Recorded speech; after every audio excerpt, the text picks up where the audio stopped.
Quick disclaimer, this video is for educational and entertainment purposes only. I'm not a financial advisor, and nothing here should be considered financial advice. Always do your own research and understand the risks before investing. Yeah, hello and welcome back to another Pepe update. So, what a great move by Pepe yesterday in the market.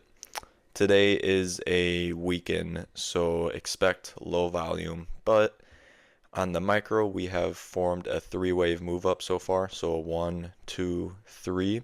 What we need to see to confirm something more bullish is going on, rather than just a three-wave move up, would be another four and a five to form a larger first wave move up before we form a corrective second wave, and then a third wave, fourth wave, and a fifth wave. But this is still way too early to tell that this movement would be playing out. We have broke the trend line since the October of 14th. We've had a trend line that Pepe has broken out of.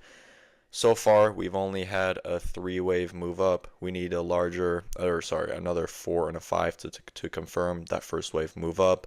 Then we can add some support, and then if we hold support, we could start that third wave move up. So really early to tell whether this move is just maybe just a impulsive, maybe some bullish news, or whether this will be a more serious move that can lead to higher upside. So we'll keep track of this. We will watch for it and see how this plays out. So here's some really cool news. With Bitcoin pumping recently, these last couple of days with New Year's, here's a cool article I found. Sentiment warns FOMO could return if Bitcoin hits 92,000. So if FOMO returns, then maybe the meme coin season could begin. But all of that is just speculation. We will have to wait and see how this move plays out.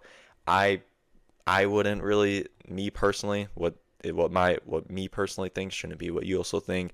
But in my opinion, because it's a weekend, I wouldn't expect any crazy moves to form.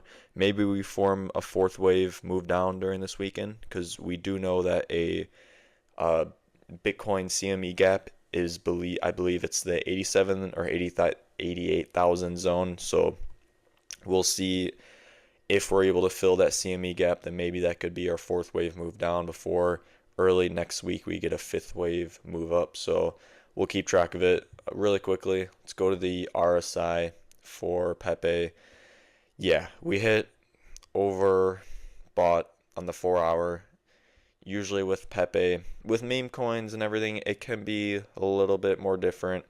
Sometimes they could form a bearish divergence. So just because, like for example right here, just because it hits overbought doesn't really mean that we'll get a larger correction right away, like maybe we did right here, for example. I guess not really, but right here, for example, hit 4 hour on the RSI, and then we got a larger correction on the wave down. So maybe just because it does hit overbought on the 4 hour RSI doesn't really necessarily mean we will get that correction immediately.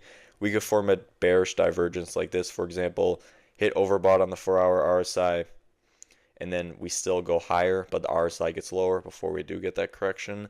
So maybe we could do something like that on the 4 hour.